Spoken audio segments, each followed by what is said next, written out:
episode, they had a guy doing like that kind of Siberian, Tibetan, that really weird. They call it throat singing. Oh yeah.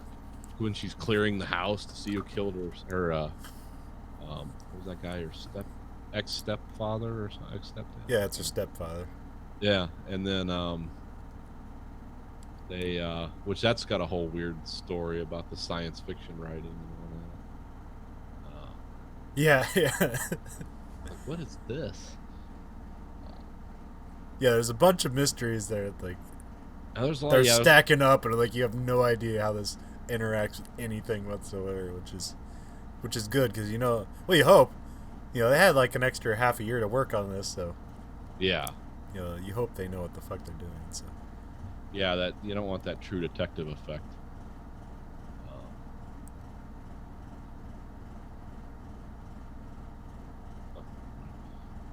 Heard a really weird noise. Of course, we've had like 40-mile-an-hour winds here, lots of rain. You guys flooding out? No. Well, the rivers are pretty high, but not too many flood. We haven't got a whole lot of rain. You're not going to have 200-year floods within 5 years of each other. Well, that's the thing. Like, it's not going to feel like it's flooding because if it rains where you are, then that's just going to go away from you. It's if it rains a shit ton above you, that's when you're going to get flooded. Oh yeah, because you got to go to the Mississippi River. So that's when those floods like that happen. It's because Minnesota will get like a ton of snow, and then that all melts, and then like if Minnesota gets rain at the same time, there's just a fuck ton of water coming our way. Nope. But there wasn't a whole lot of snow this year, so. Yeah, no, there wasn't. Thankfully, it's never good. But did you see the Dark Tower trailer? Oh yeah, I did see that. I don't know what to make of that. I mean, I hope it's good. Yeah. But usually things with those 10-year development cycles that get passed from one guy to another.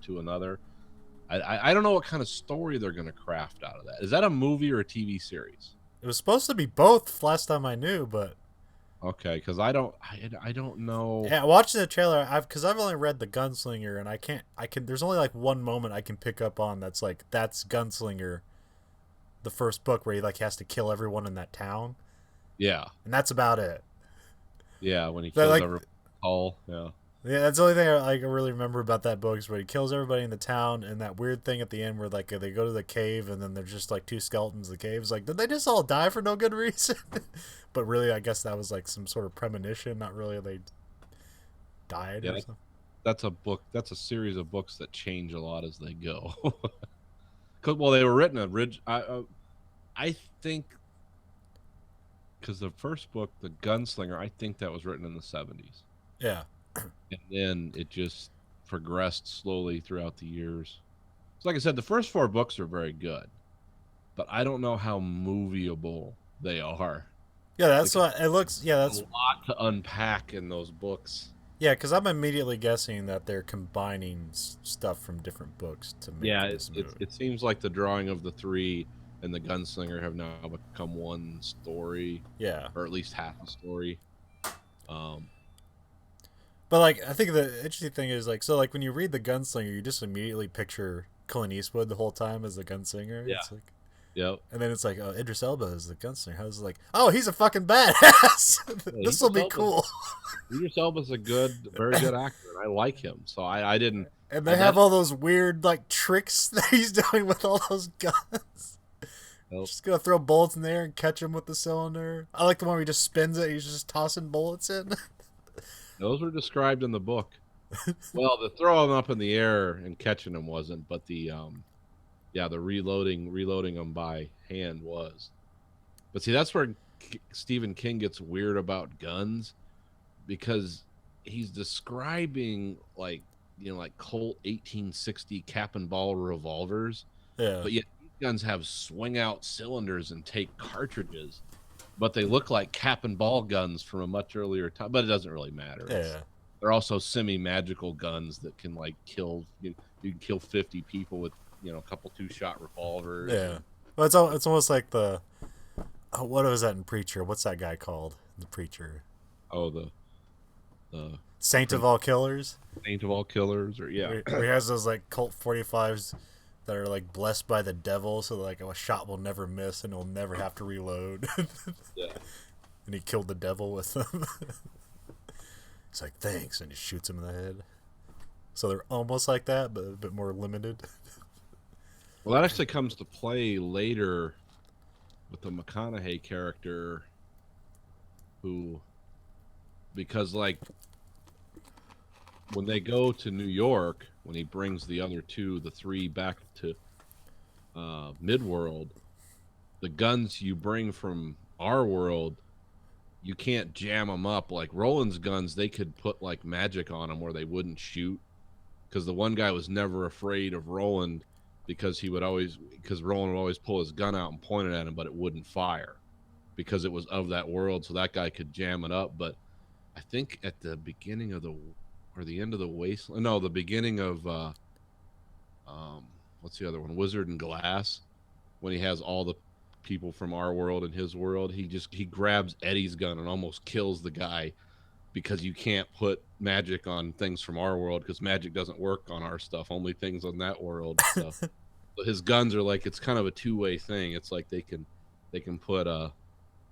make them jam, but you can't jam guns from our world. Of course, the guns from our world were 45 ACPs, but for some reason in the course of the book, they just all became generically referred to as the 45s, and their ammunition was interchangeable. It's like, well, wait a minute, that kinds of guns, but okay. One's a 45 long Colt, one's an ACP, but the thing is, they're actually described as 45 ACPs in the book, and then they just later on just become the 45s. But that story degenerates pretty sharply after Wolves of the Callous, so it's like, oh, there's so much nonsense here, I can't even keep track of it all. It's like these ominous enemies that are so implacable and so overwhelming that even a guy like Roland, even he says, I don't know if I'm up to the task of fighting these kind of people. They all get real stupid. It's like, fuck, I could take these things out with a machine gun. Well, I mean, these enemies are retarded. They're just doing dumb things and they're obviously getting killed very easily. But I don't know. Sometimes I think you run out of steam telling a story. Yeah. The Gunslinger, the Dark Tower novels, very much what I like to call the Twin Peaks effect, where we build and build and build, and then we don't have a conclusion. It's like, oh, the buildup was so awesome, but it was actually disappointing. But we'll see. Yeah, it was a pretty cool looking trailer. Yeah. I mean, I think Idris Elba was the pick. He's a good pick. Because before it was supposed to be the guy from No Country for Old Men. That would have been kind of weird. Javier Bardem. Yep, that's him. Yeah. It might have worked. I don't know. Maybe. If he would have just... see, the thing with that guy, he doesn't like... he's not like super violent, and he doesn't really like action stuff. Because when the Coen brothers came to him for that movie, he's like, I barely speak English. I don't like violence. I don't know how to use guns. They're like, you're perfect for the role. This is going to work. So... who knows what it would have been like with the Javier Bardem Gunslinger? No, it's directed by like a Finnish director or something. Like you've never, because originally I thought like it was shit. Who's Opie? It was Ron Howard. Yeah, I think Ron Howard was supposed to direct this, and he's not. So. No, that was part of its development hell. It's been in development hell since the late '90s. Yeah. And scripts have passed around, and directors and production companies. I think like Sony acquired the rights after somebody else bailed on it. And... I mean, it's an August movie, so those movies can be hit or miss. Like they can be like, well, we spent a lot of money on this movie, like we're gonna put it out at the end of summer because we don't know what it's going to do, and like those movies like can either become huge or they just like go nowhere. It's like Elysium was an August movie, if you think about it. It's like lots of potential, but like... yeah. Lots of spark, but no fire. Remember, also, American Ultra was a August movie, which looked really cool in the trailers. Then got, like, just panned by the critics. Yeah. And even Andrew hated it. And then I saw it, had very low expectations for it. Right. And I thought the movie was all right. I thought we were what we were sold in the trailer is exactly what that movie is, and just a little bit more. There's a little bit more emotional pathos in that movie than what you get from the trailer. Oh, okay. But then the end totally ruins it. Oh, yeah, that's the hardest part. With the cast they have in this movie, I know Matthew McConaughey's not cheap. Idris Elba's very busy, so I don't like, it's not just a bunch of weird actors that no one's ever heard of. Yeah. But I don't know. See, the Man in Black isn't in it. He's like a distant protagonist that shows up and says weird shit and then like disappears. So I don't know how much Matthew McConaughey is in the movie. But it's because it's pretty much going to be Idris Elba and whoever plays Jake is most of the movie. Yeah. Depending on how much backstory and exposition they do on Midworld and who the gunslingers were and all that kind of stuff. Yeah. But we'll see. Yeah. I mean, if I hear it's good, I'll go watch it. If I hear it's bad, wait for it to come out. What if you hear it's okay? Well, I'm enough of the fan of the books that, and then like I said, I know you just want to see that brought to life. Yeah, because that was almost like I was almost as in depth with that as Lord of the Rings. Like I know pretty much how most of it works, and I read the books over and over and over again. I especially love the Wastelands. It's my favorite of all the Dark Tower books. So yeah, I mean, I'll go if it gets above 60% on Rotten Tomatoes, I'll probably go watch it. But if everyone's like, "Oh, this is just a bunch of dreck and it's boring," and then I'll wait for it to. I'll watch it on one of my venues that I already pay for. I won't pay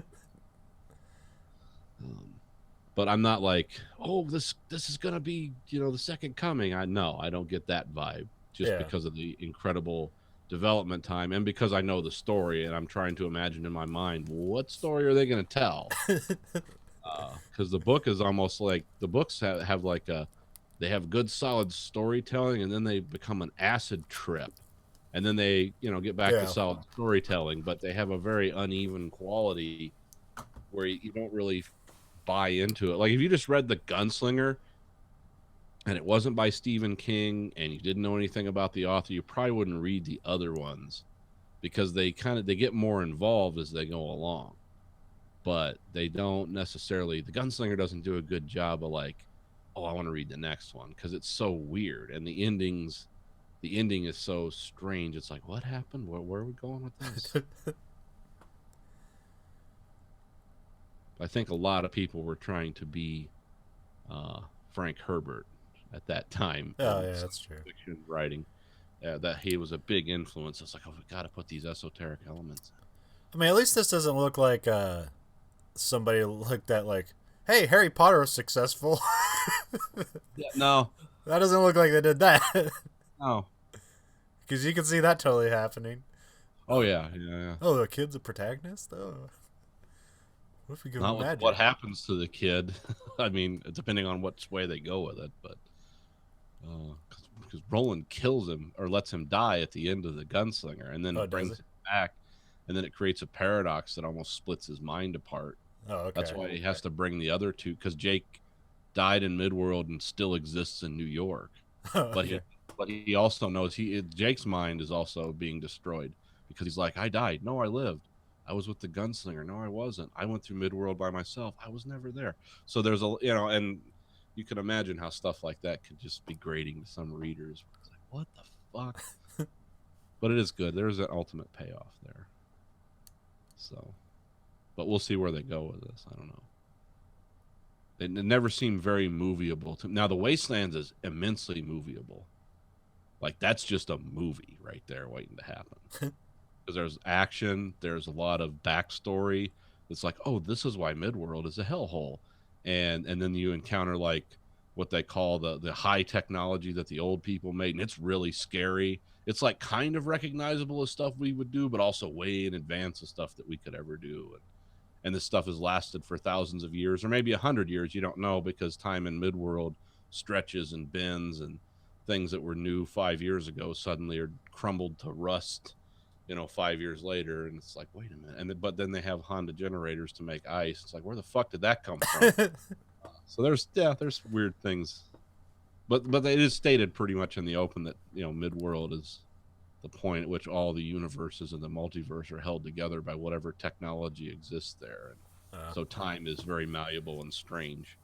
Isn't there stuff where like that go into basically like a like a old timey Western saloon and like the Beatles is like playing in the background? Everyone's singing along to because it's like a player piano, but they're playing "Hey Jude" and everyone's along to it. Yeah, there's a lot of like weird crossover stuff. Because see, when I originally read that, I thought, oh, this is some far future where some things still exist and elements of culture like the Wild West and stuff like. But it got merged with King Arthur somehow. And, but then he realized, oh no, this is just Midworld. Just they're portals between the worlds, and they just take things from we would recognize from maybe other parts of the multiverse. It's like, oh, that's why that makes sense. That's there. But yeah, we'll see what happens. See if it's any good. I hope it is. I mean, I really do. But I'm not going to hold my breath. I haven't seen a good movie in a while. What's the last movie you saw? Oh, I can't even remember. Probably something with Grayson, one of the superhero movies. Oh, okay. What was the last one we saw? Oh no, the last thing we saw was the Arrival. That was pretty good. Oh, yeah. Yeah, that was Grayson liked that a lot, which surprised me. That was a really good movie, Dad. It's like, you ever listen to any Nick Cave? You're ready for this now. So speaking of books, you read a book? Yeah. Read a book I liked and recommended, Alistair Reynolds' Revenger, which I pretty much talked about after I read it. So what are your thoughts on it? What did you take away? Yeah, it's a weird book, but it's good. Yeah. You don't immediately see what the fuck they're doing in like the first like 3 chapters, but then you start to... No. Because it's like these kids are doing something weird and they want to run away from a robot. It's like, what the fuck's going on here? Yeah. It is. It's one of those books that this is one of his forays into, because he writes a lot of that, space opera sci-fi. That's like the whole Revelation Space series. And then he writes like other books that just like Century Rain and Pushing Ice that just take place in huge time scales. Well,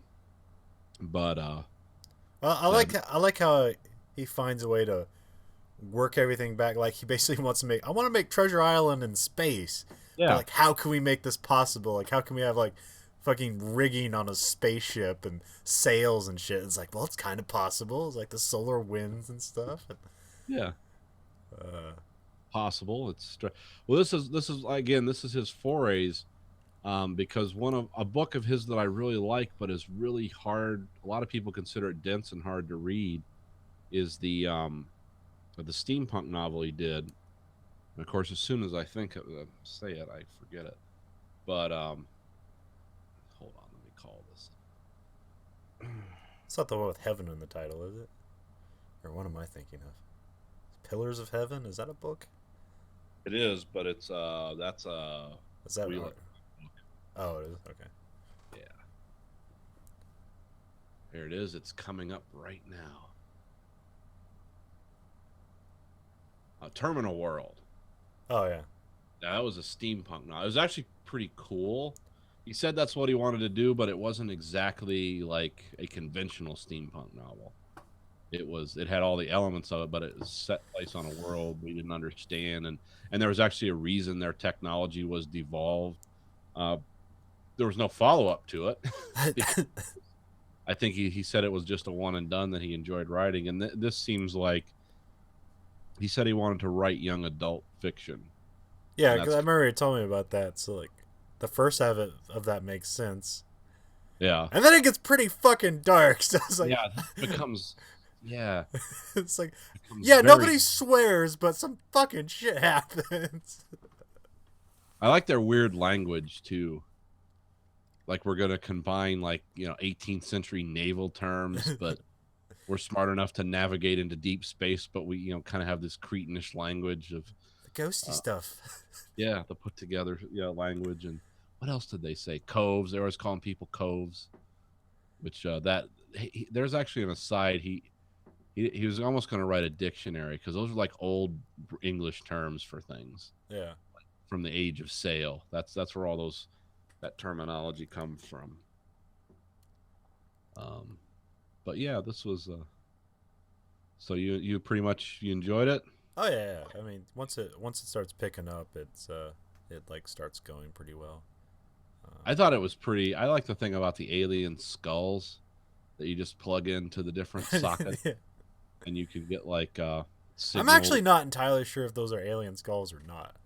Oh, I always I thought of them think as alien like skulls. I think it's like what I'm thinking is at some point because like the way they build the universe is like humanity and other races have risen and fall, and like we're in a down period where like the universe couldn't sustain trillions of people's life, so there's just all this dilapidated shit just out there, Yeah. and they Well, they go keep in and talking steal. about the economic collapses because they put aliens in charge of the bank because the humans kept running their banks into economic collapse. Yeah, yeah, that's one thing I didn't understand was Shatter Day.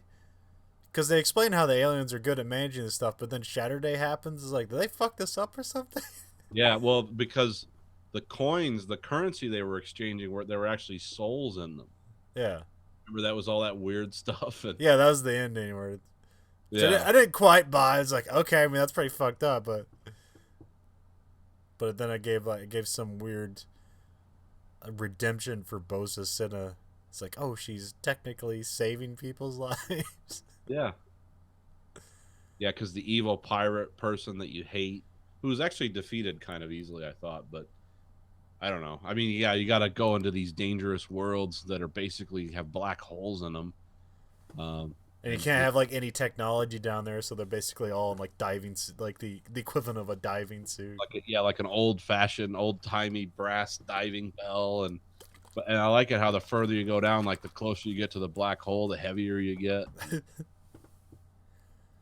Oh, but yeah, I was kind of pissed off at the light vine stuff because I totally wrote that in a story of mine. It's like shit, oh, but I where used you, it in different purposes. But yeah, that's the stuff they use for illumination, but you could eat it, but it made all your veins glow. yeah, and It if it also got in made your you, brain, it'd make you crazy. yeah, it made you like dangerous. Yeah, that was a weird. There was a lot of cool. I mean, he really did a good job with this. Yeah, I enjoyed this book a lot, but I've already talked about it. it's I'm such a glad. great it's such a great name too. Yeah. Oh yeah. Well, it's kind of a misuse of English. It's like that old English again. Um, and Captain Rackamore. I think that's from another. There's a bunch of weird names. Trig Yeah. love. It's like, what do you love trigonometry? What the fuck is this shit? Yeah, like the sail. Was that the sail master? That was his name. What Or trig love? I can't yeah, remember. I can't. It's been a long time since I read it, or at least a year. Who's who's the one that like the other one that survives because she had like a metal plate in her head? Do you remember what she? I can't remember her name. Her name. There's not really a summary of it on the internet anymore. Oh, Which, Wikipedia will have some. no, it just comes up in red. Really? Oh, huh.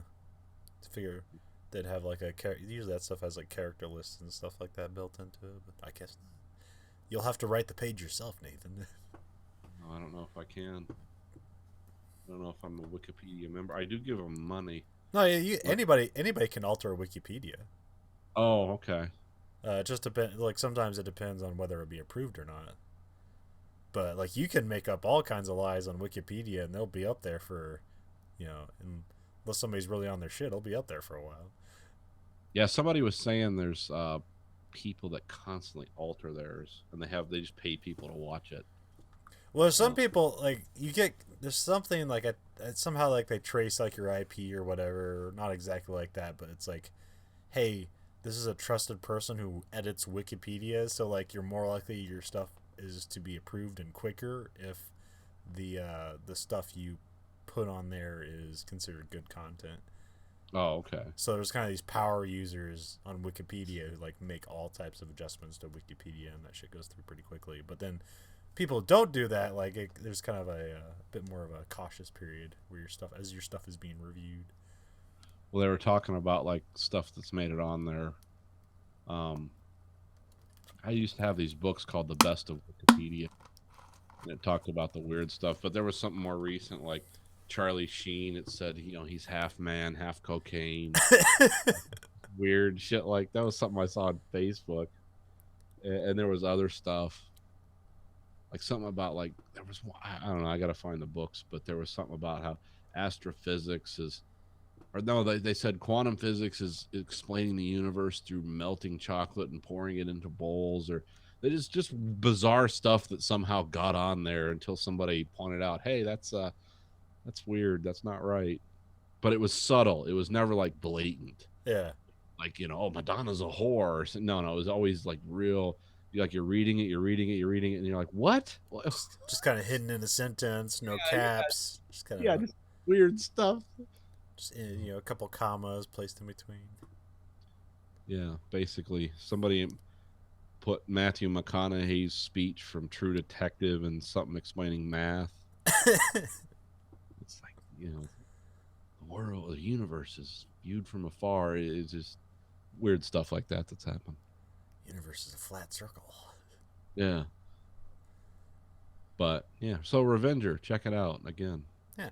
Support Alistair Reynolds so he will write more books for me to read. Hasn't he written enough? I've read them all. Yeah. I got Chasm City. This is the next one I have. Oh, that's wonderful. But right now I'm reading Masters of Doom. Okay, that's which is it's about is that one of the Kevin J. Anderson, Brian Herbert follow up? Not. Did you say Doom or Dune? Doom. Oh, Doom. Like okay. I thought you said Dune. No, it's weird follow up books they try. This is like following John Romero and John Carmack as they go on to create like Wolfenstein and Doom and stuff like that. Oh, okay.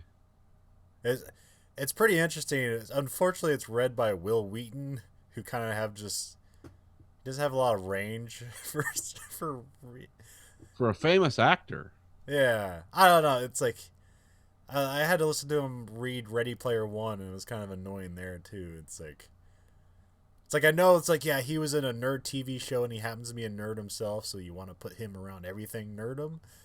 Like, I get it, but like, you don't have to. Yeah. He reads everything kind of like this. What, like he's a disc jockey from the 70s? It's hard to see. It just comes off as annoying sometimes. Oh, okay. I don't know. Let me know when you start Chasm City. We'll do that together. All right. What was I going to say? But yeah, so that's pretty interesting because that goes into, like how John Carmack is a genius and also how John Romero is also a genius. But I like how, like, on their team early days, like their art guy was Adrian Carmack, no relation to John Carmack. That's all weird. Just happen to have two Carmacks working on the same thing. Which he's got interesting because like they end up in Shreveport, Louisiana, working for this company called Soft Disc, and what they do is they make like a game a month and they mail it to you, and so they have this subscription service. And so okay, that's an interesting concept. So they were tasked with like making a game a month, but they wanted to make bigger games. So they're like, "Hey, we want 2 months to make a game," but then they had to keep making it, and then Carmack's working on something, and like this is where it goes into like how I didn't realize how limited the PC was. Because like the Nintendo, it's like around 1991, so like the Nintendo was like near the end of its life, and so like Super Mario 3 came out, and so like they really like Super Mario 3, and like John Carmack's like, I think we can do scrolling. It's like, what the fuck are you talking about? Like the Nintendo's been doing scrolling since the start of the system. I mean, they actually had a hard time with it before, but it's like, what, the Nintendo is more powerful than a PC? But like at the time, like the PC's built for a different thing. Like it's built for like word processing and like tax work and all this other shit. And then you can do games as well. But that's not the point of it. Oh yeah, so it's not optimized for that. No, but the Nintendo was. So like Carmack figured out how to do scrolling, and then like John Romero was like blown away by this. It's like, we need to get the fuck out of here. This is awesome.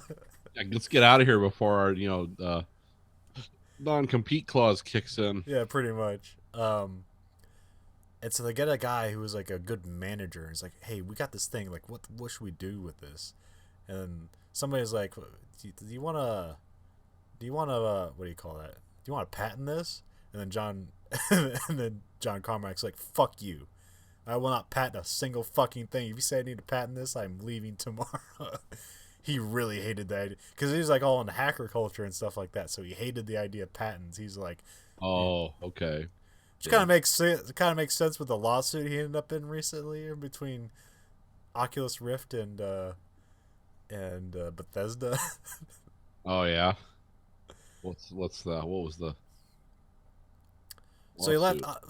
Basically, Bethesda wanted to say that when John Carmack left to go work for Oculus, that all the stuff he took with him was their property. Okay. Yeah. And some of it was. So they did end up losing the lawsuit. But there's some stipulations to it where it's like it was only like minor code that he took. It wasn't actually like how the Oculus operates. It was more like other system stuff that he took with him. So it was one of those weird tech lawsuits now that were they in the Eastern District Court of Texas? I can't remember. Because I guess that's where all the patent trolling goes on. Well, I mean, I know they. I mean, I know. I don't know where. Like no, patent. Well, id is out of Texas, but Bethesda is actually like in like it's like part of like Washington D.C. or something or Virginia. Maryland, Bethesda, Maryland. Yeah. Okay. But I don't know if they actually are still there, but it sort of makes sense. If you call your company Bethesda, you might pick a name, any name. Anyways, yeah, so they got scrolling to work, and then the thing that they're going to do is that they recreated Super Mario 3 with their scrolling engine they created for the PC. So they made a port of Super Mario 3. And you look it up online. It's kind of janky, but it's like, yeah, it looks like Super Mario 3. Sort of.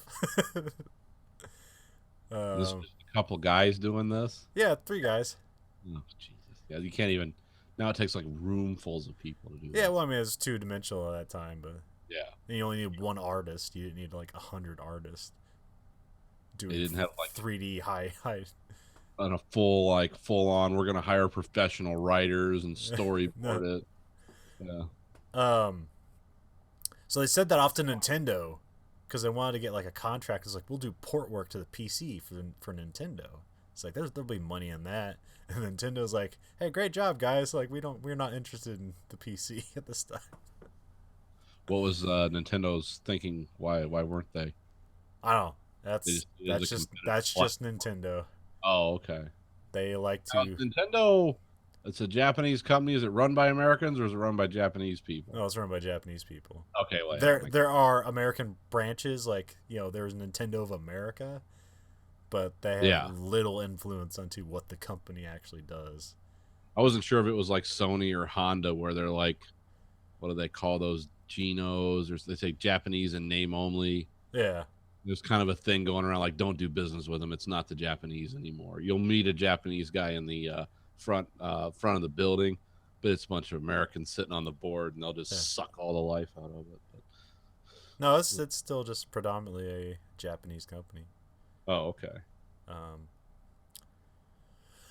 So yeah, they passed on it, and so they decided like, well, we can do this. Like, so that's when they made Commander Keen.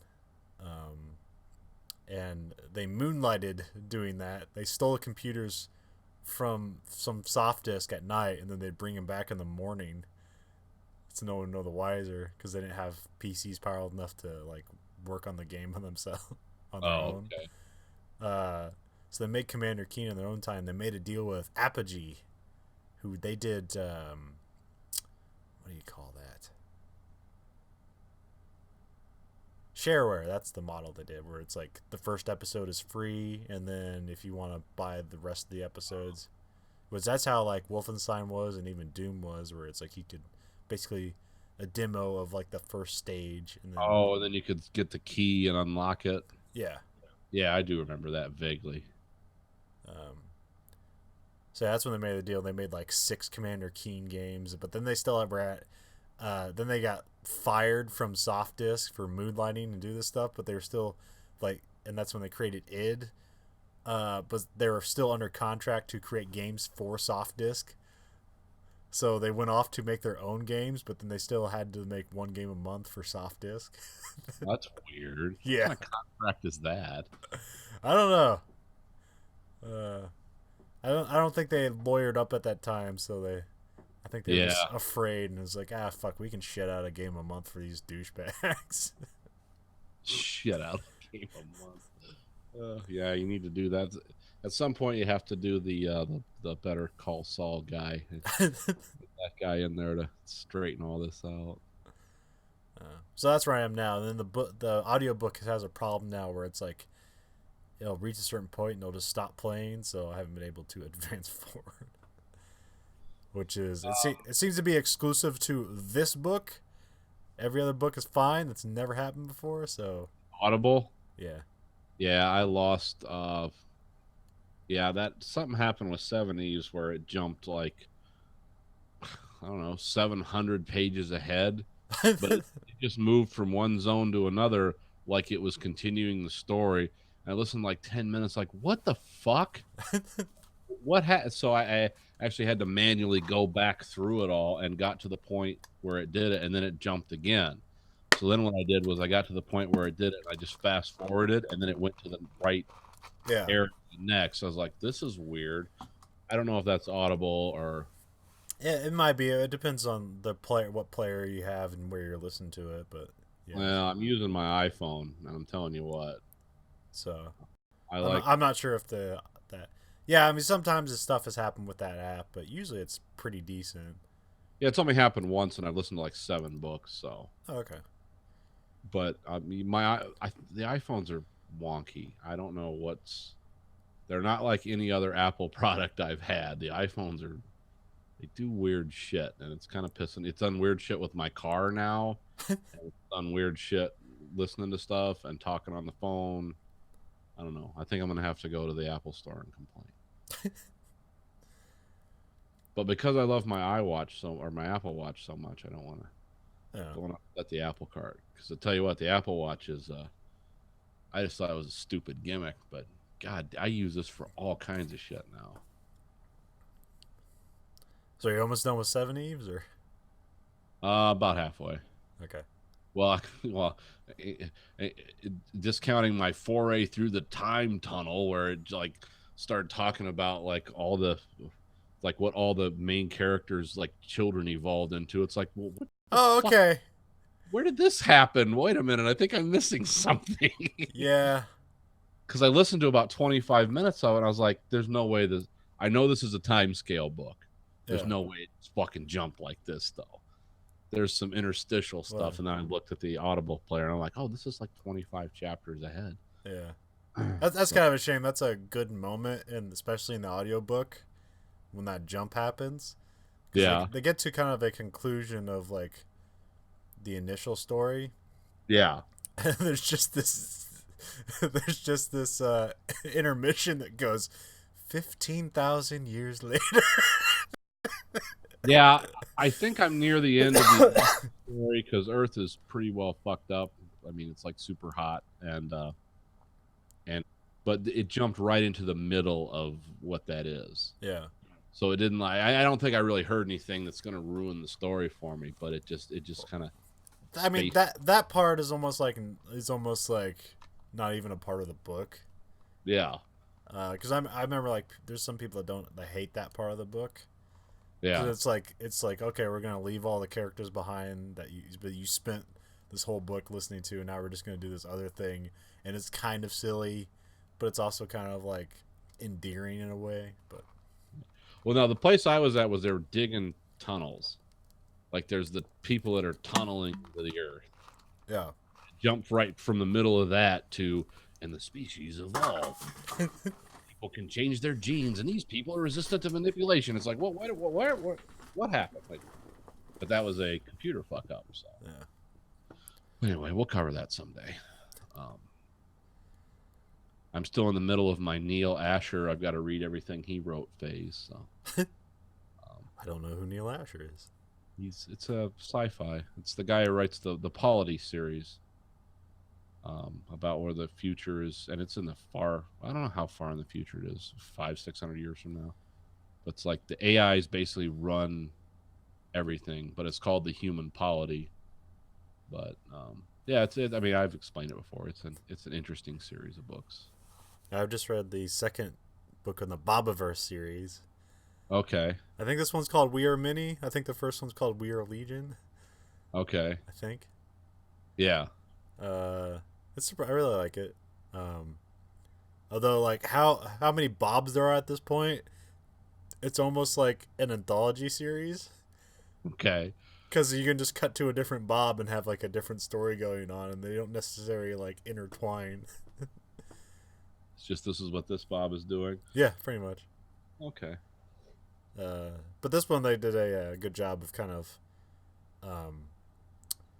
parsing out the idea of Bob having to deal with his essentially immortality. Yeah.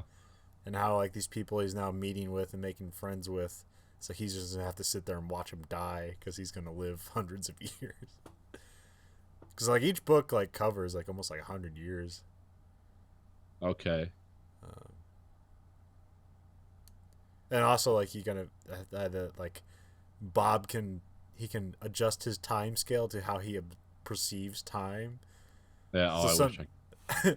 So like if he really wants to think on something, like he can slow time down to his actual speed of thought that his processor can conceive of. Yeah. But like then time's just really slow for him, or he can just kind of chill out and just see things as they are happening.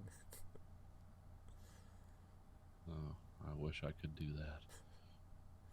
And so you got one Bob who's like fighting aliens. You got another Bob that's fighting the other competing AI robots that or von Neumann probes that got sent out by other countries. You got one Bob that's trying to help humanity off of Earth because humanity just got in a giant clusterfuck nuclear war and destroyed Earth. Yeah. So there's only so much time that the Earth has before it's completely uninhabitable. And then there's another alien life that the first Bob found, and he's just like observing them and trying to keep them alive. Because there's like this in the first book, there's this moment where he's like, oh man, Star Trek, the Prime Directive is like, fuck it, that's a fucking fiction. Like I need to stop the extinction of this alien race. That's funny. Make those cultural references.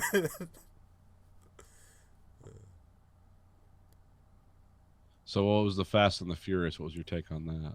The Fate of the Furious. Yeah. It's alright. I mean, it's kind of at this point, this is like almost their weird Tom Clancy Fast and Furious one. Oh. Or one's a secret agent and there's lots of betrayal and and nuclear espionage and shit like that. Like that's going on for no good reason. Submarine and part of it. Yeah. Because they have a new villain with Charlize Theron, she's a good job playing the villain, but the way the villain's written is completely stupid. Because her motivations are not working. Like not like weird angular motivations. It's like, how did you come to this conclusion? Yeah, because like her thing is like she wants to get a nuclear weapon so that she can hold the superpowers in check in case they ever get antsy. Oh, okay. Yeah, that'll work. And so she's not necessarily like, she's not holding the world hostage for money. She's not trying to kill a bunch. She's not trying to create a genocide. She just wants this ability to control people. She wants to be North Korea. I guess I don't know. It's fucking weird, and like you know, you don't buy it when she Explains it. yeah, it's like yeah, that doesn't make any sense. But whatever, you gotta create some weird reason why they're hijacking a nuclear sub with nuclear missiles on it. And that's easy to do. Yeah, Just need some fast cars.